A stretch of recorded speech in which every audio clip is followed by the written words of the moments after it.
In this video, we will show you how to use the Sculpt Toolkit. The Sculpt Toolkit is a set of powerful tools, which appears as the last step of modeling to enable you to transform and shape your restoration. The toolkit is the same for all kinds of restorations. It consists of 6 tools having different functions. The Global Transformation tool allows you to move, scale and rotate the model using points on the design. Points change their color when activated. The view of all points changes depending on the view direction. To move your restoration, click at any point of the tooth and drag it sideways. Depending on the view, rotate and tilt the tooth by clicking and dragging one of the red points. The adjacent arrows illustrate the direction of the orientation. Drag the green points to change the shape of the whole tooth by moving it sideways, back and forth, or up and down depending on the view.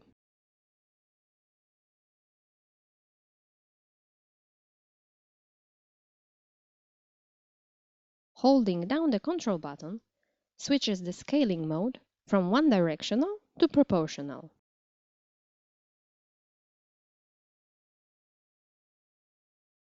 The yellow points allow you to pull incisal edges in or out. The next tool is called morphing. By using it, you can move points on the tooth in the desired direction.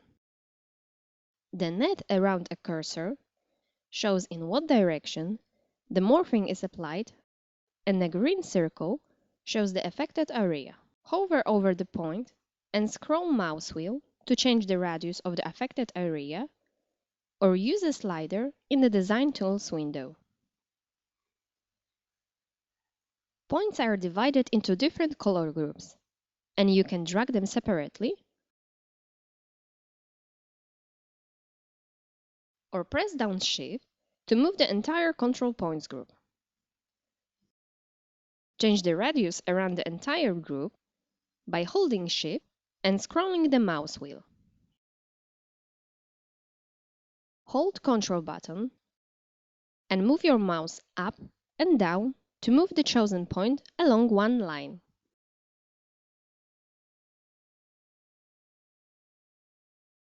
Hold Alt and left-click to add or remove control points.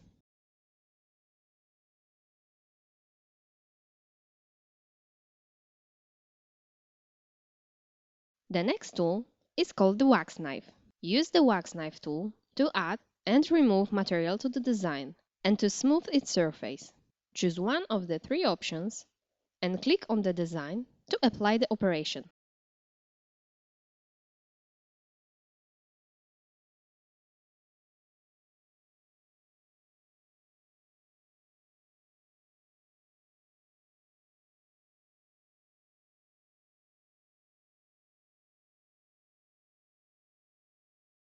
Select the radius and level of the influence of the wax knife by using the 2 slide bars. Alternatively, use Shift and mouse wheel to change the radius, and Control button and mouse wheel to change the level.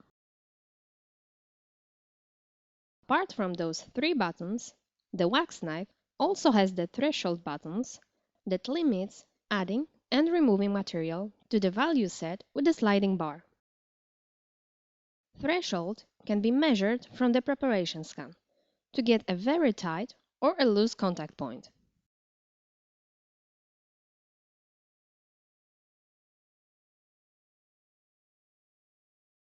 Antagonist scan to get a light or a tight occlusion.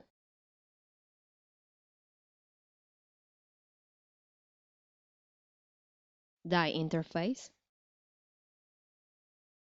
or neighboring tooth undercut to get a broad contact.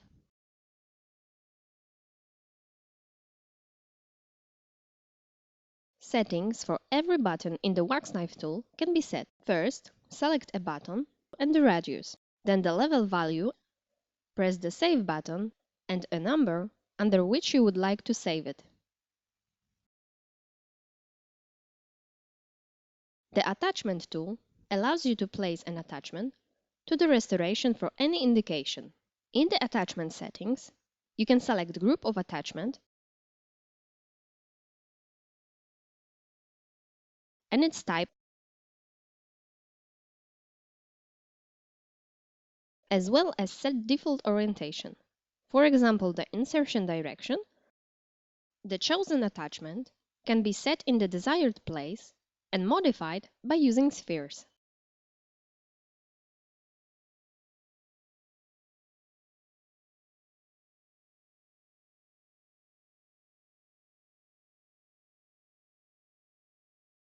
To save it, click the Apply button.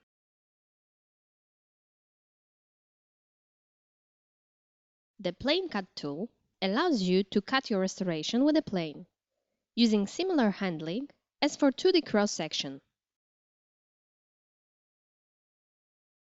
You can move and adjust the plane by using spheres.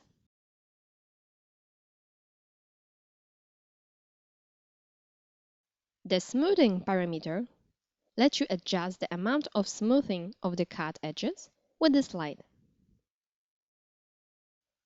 To apply the current plane cut, click Apply.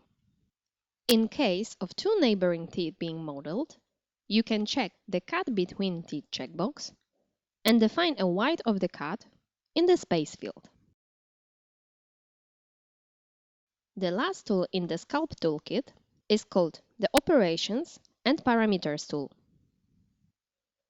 It allows you to smooth the entire surface of the restoration, as well as set and enforce minimum thickness, distance to antagonist,